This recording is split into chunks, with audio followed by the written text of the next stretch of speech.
Video ବନାଇବାକୁ topic ହିଁ ମିଳୁନାହିଁ କି ଆମେ କେଉଁ ଟପିକ୍ର ଭିଡିଓ ବନାଇବା ଯାହାଦ୍ୱାରା କି ଭିଡିଓଟି ଜଲ୍ଦି ଜଲ୍ଦି ରାଙ୍କ କରିଯିବ। ୟୁଟ୍ୟୁବ ନିଜେ ମଧ୍ୟ ସଜେଷ୍ଟ କରୁଛି କି ଏହି ଟପିକ୍ର ଭିଡିଓ ବନାନ୍ତୁ ଯାହାଦ୍ୱାରା କି ଭିଡିଓଟି ଜଲ୍ଦି ଜଲ୍ଦି ରାଙ୍କ କରିଯିବ ବା ଯେଉଁ ଭିଡିଓ କି ଅଧିକ ଅଡିଏନ୍ସ ମାନେ ପସନ୍ଦ କରନ୍ତି ବା ସର୍ଚ୍ଚ କରିକି ଦେଖୁଛନ୍ତି ସେ ଭିଡିଓକୁ ହିଁ ଆପଣମାନେ ବନାଇବାକୁ ପଡ଼ିବ ଯାହାଦ୍ୱାରା କି ଆପଣଙ୍କର ଭିଡିଓଟି ମଧ୍ୟ ଜଲ୍ଦି ଜଲ୍ଦି ରାଙ୍କ କରିଯିବ ବା ୟୁଟ୍ୟୁବ ମଧ୍ୟ ନିଜେ ଜାଣୁଛି କି ଏହି ଟପିକ୍ର ଭିଡିଓଟି ଲୋକମାନେ ସର୍ଚ୍ଚ କରୁଛନ୍ତି ବା ଦେଖିବାକୁ ମଧ୍ୟ ପସନ୍ଦ କରୁଛନ୍ତି ଅଡିଏନ୍ସ ମାନଙ୍କୁ। ସେଥିପାଇଁ ଏହି ଭିଡିଓ ଗୁଡ଼ିକ ହିଁ ଯାହାକି ଆପଣମାନେ ବନାନ୍ତୁ। ଏହି ଭିଡିଓରେ ମୁଁ ଲାଇଭ୍ ପ୍ରୁଫ୍ ଦେଖାବାକୁ ଯାଉଛି କି କେଉଁ ଟପିକ୍ର ଭିଡିଓଟି ବନାଇବାକୁ ନିଜେ ୟୁଟ୍ୟୁବ ସଜେଷ୍ଟ କରୁଛି ବା ରେକମେଣ୍ଡ କରୁଛି। ନିଜେ ଲାଇଭ୍ ପ୍ରୁଫ୍ ଦେଖି ନେବେ ଏବଂ ସେହି ଟପିକ୍ ଉପରେ ଭିଡିଓ ନିହାତି ଭାବରେ ବନାଇ ନେବେ। ଚ୍ୟାନେଲ ପାଇଁ ଭଲ ଟପିକ୍ର ଭିଡିଓ ଯଦି ନ ବନାଇବେ ତାହେଲେ କେବେ ମଧ୍ୟ ଭିଡିଓଟି ଭାଇରାଲ ହେବ ନାହିଁ କି ଚ୍ୟାନେଲ ମଧ୍ୟ ଗ୍ରୋଥ ହେବ ନାହିଁ। ସେଥିପାଇଁ ନିହାତି ଭାବରେ ୟୁଟ୍ୟୁବ ଯାହା ବି ସଜେଷ୍ଟ କରୁଛି ସେହି ଟପିକ୍ ଉପରେ ହିଁ ଭିଡିଓ ବନାନ୍ତୁ ଯାହାଦ୍ୱାରା କି ଚ୍ୟାନେଲଟି ଜଲ୍ଦି ଜଲ୍ଦି ଗ୍ରୋଥ ହେବାରେ ସାହାଯ୍ୟ କରିବ। ସେଥିପାଇଁ ଫ୍ରେଣ୍ଡସ୍ ନିହାତି ଭାବରେ ଚାଲନ୍ତୁ ଏବେ ଆମେ ଜାଣି ନେବା। ଚାଲନ୍ତୁ ୱାଇଟି ଷ୍ଟୁଡିଓକୁ ଓପନ୍ କରିନେବା। ଦେଖିପାରୁଥିବେ ମୁଁ ୱାଇଟି ଷ୍ଟୁଡିଓକୁ ଓପନ୍ କରିନେଇଛି। ତାପରେ ଦେଖିପାରୁଥିବେ ଏଇ ଜାଗାରେ ଆନାଲିଟିକ୍ସ ଅଛି। ଏହି ଜାଗାରେ ଦେଖନ୍ତୁ ଏହି ଆନାଲିଟିକ୍ସ ଉପରେ କ୍ଲିକ୍ କରି ନିଅନ୍ତୁ। ମୁଁ ମଧ୍ୟ କ୍ଲିକ୍ କରି ନେଉଛି।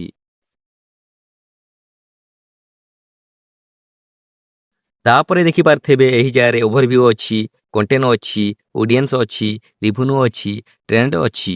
ଏହି ଟ୍ରେଣ୍ଡ ଉପରେ କ୍ଲିକ୍ କରି ନିଅନ୍ତୁ। ମୁଁ ମଧ୍ୟ କ୍ଲିକ୍ କରି ନେଉଛି।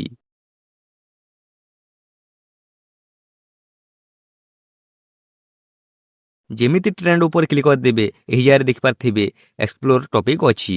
ଏହି ଜାଗାରେ ଦେଖନ୍ତୁ ଏଠି ଏବଂ ସର୍ଚ୍ଚ କରିବାର ଅପସନ୍ ମଧ୍ୟ ଅଛି। ତାପରେ ଏହି ଜାଗାରେ ଦେଖନ୍ତୁ ଟପ୍ ସର୍ଚେସ୍ ମଧ୍ୟ ଅଛି। ଏହି ଜାଗାରେ ଦେଖନ୍ତୁ ତାପରେ ଏହି ଜାଗାରେ ଦେଖନ୍ତୁ YouTube educational channel earning in India ଅଛି। ଏହି ଟପିକ୍ର ଭିଡ଼ିଓକୁ ଲୋକମାନେ ଦେଖିବାକୁ ପସନ୍ଦ ମଧ୍ୟ କରୁଛନ୍ତି ଏବଂ ସର୍ଚ୍ଚ ମଧ୍ୟ ଅଧିକ ମାତ୍ରାରେ କରୁଛନ୍ତି। ତାପରେ ଏହି ଜାଗାରେ ଦେଖିପାରୁଥିବେ ଟପ୍ ସର୍ଚେସ୍ ମଧ୍ୟ ଲେଖା ହେଇଛି ଯାହାକି ଏହି ଟପିକ୍ର ଭିଡ଼ିଓକୁ ଲୋକମାନେ ସର୍ଚ୍ଚ କରିକି ମଧ୍ୟ ଦେଖୁଛନ୍ତି। ସେଥିପାଇଁ ଏହି ଟପିକ୍ର ଭିଡ଼ିଓଟି ବନାଇବାକୁ ୟୁଟ୍ୟୁବ ନିଜେ ମଧ୍ୟ ରେକମେଣ୍ଡ କରୁଛି। ଏହି ଟପିକ୍ର ଭିଡ଼ିଓଟି ବନାଇ ପାରିବେ। ଏମିତି ବହୁତ ଗୁଡ଼ିଏ ଯାହାକି ଟପିକ୍ର ଭିଡ଼ିଓଟି ଆପଣ ବନାଇ ପାରିବେ ଯାହାକି ନିଜେ ୟୁଟ୍ୟୁବ ହିଁ ରେକମେଣ୍ଡ କରୁଛି ବା ସଜେଷ୍ଟ କରୁଛି ଆପଣମାନଙ୍କୁ ମୁଁ ଦେଖାଇ ଦେଉଛି। ଏହି ଜାଗାରେ ଦେଖନ୍ତୁ ଏଠି ଦେଖିପାରୁଥିବେ ମନି ସେଭିଂ ଟିପ୍ସ ଓଡ଼ିଆ। ଏହି ଜାଗାରେ ଦେଖନ୍ତୁ ଏଠି ତାପରେ ଆହୁରି ମଧ୍ୟ ଅଛି ଆପଣମାନଙ୍କୁ ମୁଁ ଦେଖାଉଛି। ଏଠି ଦେଖିପାରୁଥିବେ ଏଜୁକେସନ୍ ଚ୍ୟାନେଲ ନେମ୍ ସଜେସନ୍। ଏହି ଜାଗାରେ ଦେଖନ୍ତୁ ଏଠି ଏମିତି ବହୁତ ଗୁଡ଼ିଏ ଅଛି। ତାପରେ ଆପଣମାନେ ଏହି ଜାଗାରେ ସର୍ଚ୍ଚ ମଧ୍ୟ କରିପାରିବେ କି ଆପଣମାନଙ୍କର ଚ୍ୟାନେଲଟି କେଉଁ ପ୍ରକାର ଏବଂ କେଉଁ ଟପିକ୍ର ଭିଡ଼ିଓଟି ବନାଉଛନ୍ତି, ଆପଣଙ୍କର କ୍ୟାଟେଗୋରୀ କ'ଣ ରହିଛି ତାହା ଆପଣମାନେ ଯେମିତି ସର୍ଚ୍ଚ କରିଦେବେ ସାଙ୍ଗେ ସାଙ୍ଗେ ଆପଣମାନଙ୍କୁ ବହୁତ ଗୁଡ଼ିଏ ଯାହାକି ଭିଡ଼ିଓ ସଜେଷ୍ଟ କରିବ। ଆପଣମାନଙ୍କୁ ମୁଁ ସର୍ଚ୍ଚ କରିକି ମଧ୍ୟ ଦେଖାଇ ଦେଉଛି।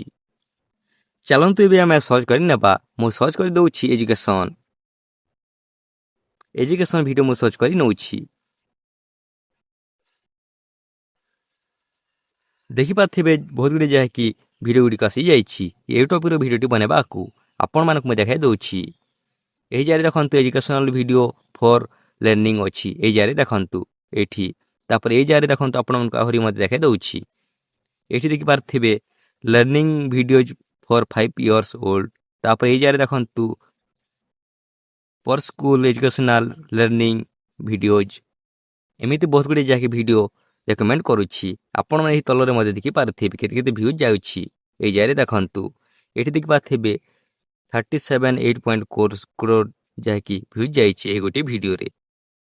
ଏହି ଭିଡ଼ିଓରେ ତ ଭଲ ଭାବରେ ଜାଣିପାରିଲେ କି କେଉଁ ଜାଗାରୁ ଟପିକ୍ଟି ନେଇକି ଆସିବେ ବା କେଉଁ ଟପିକ୍ର ଭିଡ଼ିଓଟି ବନାଇବେ ଯାହାକି ୟୁଟ୍ୟୁବ ନିଜେ ସଜେଷ୍ଟ କରୁଛି ସେହି ଟପିକ୍ର ହିଁ ଭିଡ଼ିଓ ବନାନ୍ତୁ ଯାହାଦ୍ୱାରା କି ଆପଣଙ୍କର ଭିଡ଼ିଓଟି ରାଙ୍କ କରିବ। ଆପଣମାନଙ୍କୁ ଭିଡ଼ିଓଟି ଯଦି ଭଲ ଲାଗିଛି ନିହାତି ଭାବରେ ଗୋଟେ ଲାଇକ୍ କରିବେ, ଚ୍ୟାନେଲକୁ ସବସ୍କ୍ରାଇବ୍ କରିକି ରଖିବେ ଓ ନିଜର ସାମାନଙ୍କୁ ସେୟାର କରିଦେବେ ଯାହାଦ୍ୱାରା କି ଆପଣଙ୍କର ସାମାନ ମଧ୍ୟ ଦେଖି ଜାଣିପାରିବେ। ଚାଲନ୍ତୁ ଫ୍ରେଣ୍ଡସ୍ ଆମେ ନେକ୍ସଟ ଭିଡ଼ିଓରେ ଦେଖା ହେବା।